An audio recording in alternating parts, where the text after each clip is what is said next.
अस्सलाम वालेकुम दोस्तों आज की वीडियो में मैं आपको वीपीएन के बारे में बताऊंगा कि वीपीएन क्या होता है, वीपीएन के क्या फ़ायदे हैं और वीपीएन कैसे काम करता है। और दोस्तों, जो भी वेबसाइट आपके मुल्क में ब्लॉक्ड हैं, अगर फेसबुक ब्लॉक है, ट्विटर या कोई भी वेबसाइट ब्लॉक है, तो आप इजीली वीपीएन लगाकर उन वेबसाइट्स को ओपन कर सकते हैं। तो दोस्तों, वीपीएन का मतलब है वर्चुअल प्राइवेट नेटवर्क। ये एक ऐसी सर्विस है जो हमें ये मौका फराहम करती है कि हम इंटरनेट को इस्तेमाल कर सकते हैं एक ऐसे सर्वर के ज़रिए जो वीपीएन प्रोवाइडर रन करता है, और सारा डेटा जो हमारे कंप्यूटर, मोबाइल और उस वीपीएन सर्वर के दरमियान ट्रैवल करता है वो मुकम्मल तौर पर सिक्योरली इनक्रिप्टेड होता है। दोस्तों, वीपीएन आपकी इंटरनेट एक्टिविटी को ऐसी प्राइवेसी देता है कि आपके आईएसपी यानी इंटरनेट सर्विस प्रोवाइडर को भी आपकी इंटरनेट एक्टिविटी का पता नहीं चलता, लेकिन आपके आईएसपी को सिर्फ ये पता होता है कि आप किसी वीपीएन से कनेक्टेड हैं। अब अगर किसी सेंसरशिप या किसी और पॉलिसी की वजह से आपके मुल्क में फेसबुक, ट्विटर या कोई भी वेबसाइट ब्लॉक कर दी गई है, तो एक वीपीएन को इस्तेमाल करते हुए ईजिली आप उन सारी ब्लॉक वेबसाइट को ओपन कर सकते हैं।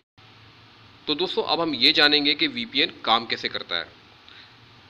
तो दोस्तों, नॉर्मली जब आप इंटरनेट से कनेक्ट होते हैं तो सबसे पहले आप अपने इंटरनेट सर्विस प्रोवाइडर से कनेक्ट होते हैं, फिर आपका आईएसपी आपको वेबसाइट से कनेक्ट करता है। आपका सारा इंटरनेट ट्रैफिक आपके आईएसपी के सर्वर से गुजरता है और उस इंटरनेट ट्रैफिक को आईएसपी देख सकता है।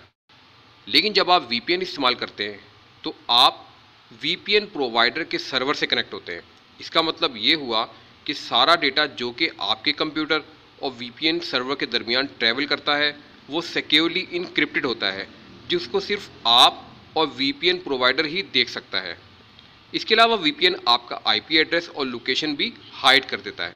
अब फॉर एग्जांपल आपने वीपीएन लगाया और कंट्री आपने सेलेक्ट कर ली अमेरिका, तो जब आप किसी ऐसी वेबसाइट का यूआरएल लिखेंगे जो कि आपके मुल्क में ब्लॉक्ड है, तो आपका ब्राउज़र आपके आईएसपी को बाईपास करता हुआ वीपीएन प्रोवाइडर को रिक्वेस्ट भेजेगा और वीपीएन प्रोवाइडर का सर्वर उस रिक्वेस्ट को आगे किसी ऐसे सर्वर में सेंड कर देगा जहां आपकी मतलूबा वेबसाइट होगी, और जिस सर्वर को वो रिक्वेस्ट भेजी जाएगी, ठीक है, तो वो सर्वर यही समझेगा कि आप अमेरिका में हैं, ठीक है। तो इस तरह वो ब्लॉक वेबसाइट जो है वो आपके सामने ओपन हो जाएगी।